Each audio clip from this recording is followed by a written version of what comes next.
for coming and joining our event today. Before I get started, I'd like to introduce myself and tell you a little bit about my background. My name is Dr. Kevin Bessy. I'm 52 years old and I grew up in the St. Lawrence River Valley along the banks of the St. Lawrence River, bordering Canada in a small industrial town in northern New York called Messina. It's about an hour south of Canada's capital, Ottawa, Ontario, and 6 hours north of New York City. It's about as far north of New York State as you can get. I have 30 years plus experience in the heavy civil construction industry, both in the US and Canada, and I hold a doctorate degree in organizational development and leadership, my MBA from the Forbes School of Business, a bachelor's in organizational management, and a bachelor's in civil engineering. I'm also the CEO of 3 startups, Humdinner Inc., an automation component to the drive-thru, Menutainment Inc., an advanced interactive kiosk, and the Portage Express, a fast-serve restaurant aimed at supporting local small businesses' growth and expansion, and providing the facilities for their use, selling local products and reducing the costs and risks typically associated with small business expansion. And although I'll be speaking a little bit about technology and retail, I would like to first give you a little background on some of the impacts that have interrupted and hurt the development of small businesses. And one of the areas that hits home for me was the impact of a mall that had major consequences on our small hometown in Messina, New York. The mall was originally conceived and sold to the public as a community center where people would converge for shopping, share in cultural activity, and maintain and engage in social interaction. In the 1980s, local small businesses and retailers' existence was devastated by the rise of shopping malls. The mall, as it was designed, accomplished its mission. Main Street was no longer the center for the community. The malls were filled with large department stores of both national and international brands that sold items cheaper and took traffic away from Main Street and local businesses.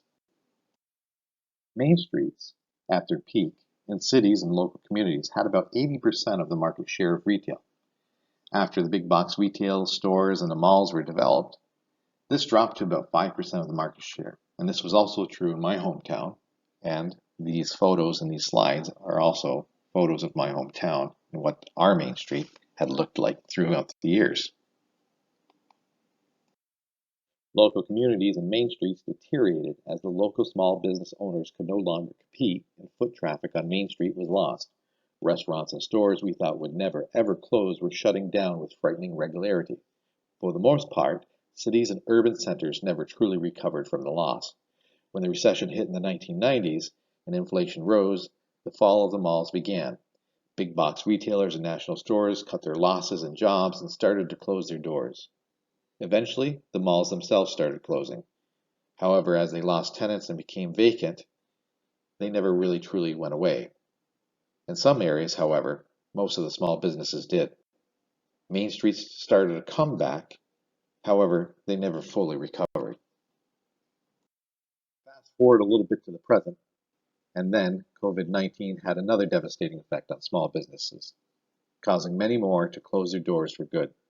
However, it brought on a better focus to the small business recovery efforts and the sense of community with buy local, support local efforts. And although technologies at that time were already advancing at a fairly fast pace, the pandemic was like a gasoline accelerant thrown onto the technology fire. Today, this introduction of technology as a trend into retail continues to expand at an unprecedented pace, especially as seen by the larger corporations trying to compete amongst rising inflation, wages, and the lack of labor. The small business recovery efforts and small businesses have thus once again come under attack as their ability to adapt and integrate technology threatens their ability to compete and survive. However, it's not too late, and there are efforts to help small businesses act and incorporate technologies into their organizations to help them remain viable and competitive against the large corporate giants. There is still a chance to invest and rebuild in local communities, creating well-paying jobs and help keeping the money invested and generated locally, boosting the local economy. The buy local, support local, invest local movement is still well and alive. Retail 4.0 efforts in alignment with this Main Street renaissance is significant to the aesthetic and economic revitalization of local communities and its belief in the buy local, support local, invest local movement. It's new vitality in efforts like San Diego 4.0 that can be looked on as a radical change in the American perception of the urban scene and integration of technology. The shift to restoration has come out of the disillusionment with the results of urban renewal, with its emphasis on demolition and new construction and corporate influence. It has created a growing awareness of the effects of this loss of the past and degradation of the community. Combined with new awarenesses of approaches to planning, local investing, adapting, and embracing technological changes to economic revitalization, we can begin to bring back businesses and community. As a retailer, you're under enormous pressure to position your business model, operations, and technology to survive and thrive in the future. The pandemic only intensified these challenges, shifting customer preferences further towards digital interaction and e-commerce, disrupting supply chains and changing how space is used. With so many moving parts, you need to make sure the many interrelated elements of your retail ecosystem remain in balance, and that is what Retail 4.0 is being designed to do. To help in that balance, help introduce you to the changing technologies that will help you, and introduce you to partners like us to guide you in this journey. No matter your challenge, we're ready to roll up our sleeves and get to work to help you. Some of the latest technology trends as seen in retail are as follows. They include bridging the gap between online and offline shopping experiences, simplifying store navigation with indoor positioning, transforming customer and employee experience with augmented reality and use of the metaverse, smart store automation with artificial intelligence, AI-driven demand forecasting, robots and automation in retail, and voice commerce. In addition to selling products in brick and mortar stores, many storefronts are now offering buy online, pick up in store services, same day delivery, and online shipping. With so many new ways to order goods, businesses need to implement point of sale systems in a more intelligent manner. When a guest orders a product online, how does that affect the store's sales floor quantity in the database? And if product is on hold for a pickup order, does that also reduce the count on the sales floor? These are questions that a modern POS system must be able to answer. Indoor positioning systems, or IPS, have been a trend of interest for a few years now for many users to help navigate indoor areas where GPS is not applicable. However, there are many more applications for this technology than first meets the eye, such as targeted deals, customer traffic data, and item tracking. Augmented reality has actually been a big part of retail for years now.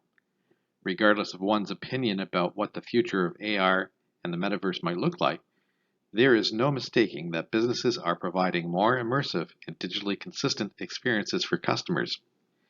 This, at the very least, provides many opportunities for businesses to engage with audiences in new and valuable ways. A few paths towards providing these immersive experiences involve virtual try-on solutions, indoor navigation powered by augmented reality, and other applications. This is one key technology that is bridging the gap between digital e-commerce, storefronts, and brick and mortar shopping. Rhino XR is actually one of these companies helping to bridge that gap. They are also one of our partners.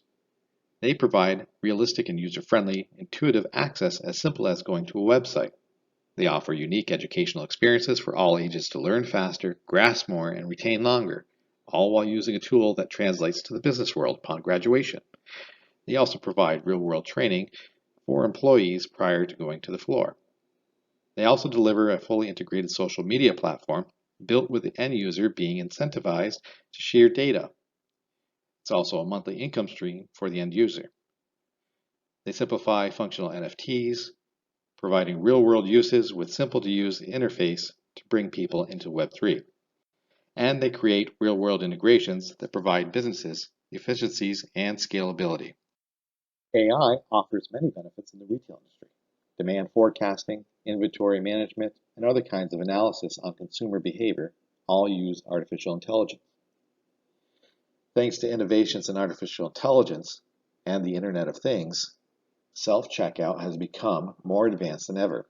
With evolved sensors and arrays, businesses can choose to highly automate their checkout process for customers, allowing customers to shop more conveniently.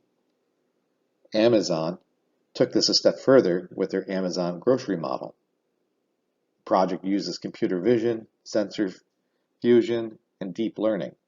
The store's rich network of cameras and IoT sensors can detect when a consumer has taken an item off the shelf and placed it in their cart. And when the guest leaves the store, the system charges their credit card for items that they took.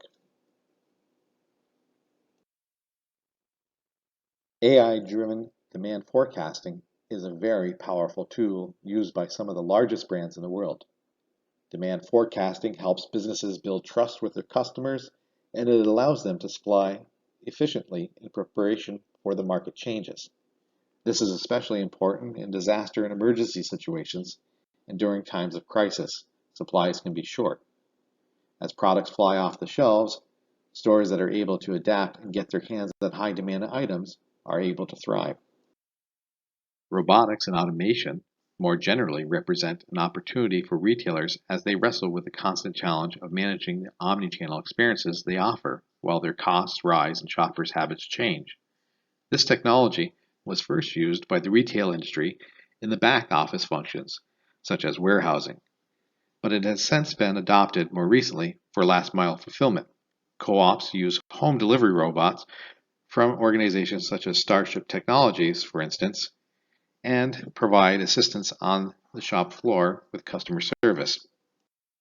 As artificial intelligence improves in 2023, so does the natural language processing. Smart assistants like Google Assistant, Alexa, and Siri are becoming increasingly advanced in their speech recognition and responsiveness. Their ability to serve customers in the retail industry has improved tremendously. Ordering products from home with your voice, with or without a screen, leaves a lot of nuances to be explored. As with implementing anything new, there is learning curves and challenges. Capturing, maintaining customers, managing inventory, the problem with upgrades, partnering with vendors are all challenges that can be overcome with some help. And what the future holds, as technology evolves, are many new niches just waiting to be monetized and opportunities to be taken advantage of. Digital transformation and a data-driven culture will continue to disrupt businesses that cannot adapt to meet the rapidly changing customer preferences, new technologies, and supply chains. That's why retail companies must provide consumers with an experience that they find engaging, accessible, and valuable. Businesses that make the first move to have thoughtful discussions about their needs and ideas with software developers will be the forerunners in a future where consumers have more information available to them than ever. And now, I'd like to take the time to introduce you to what we're doing with some of our companies and the advancements that we're making in integrating and incorporating, much as described in the trends I just spoke about. The first of which is Menutainment, a new fully interactive ADA-compliant kiosk. Menutainment presents an artificial intelligence-driven kiosk experience with speech-to-order voice recognition in 7 major languages for your customers. It provides a touchless gesture experience and recognizes sign language, making it fully ADA compliant. Menutainment has multiple electronic payment options. Plus, it can remember you and your order, so you can reorder the same thing, even if you're in a different city. It is user-friendly and has a customizable animated character to interact with your customers, keeping them entertained.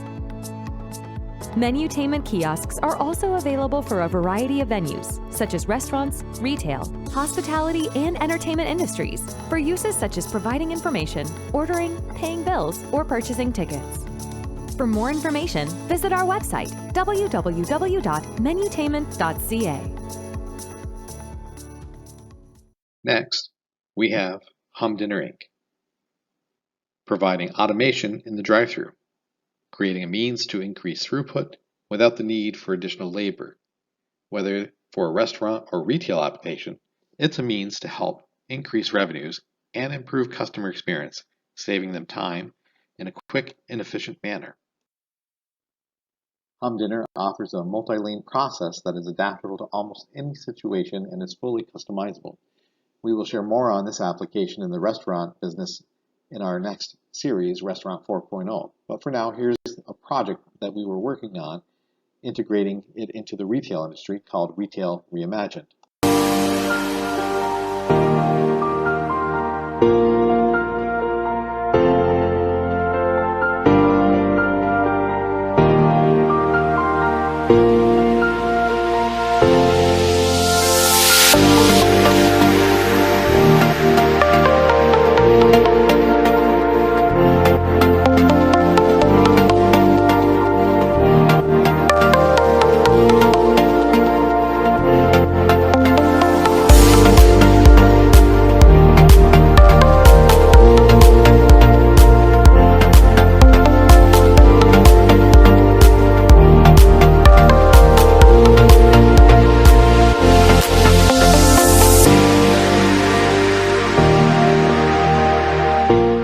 Lastly, I'd like to introduce you to Portage Express.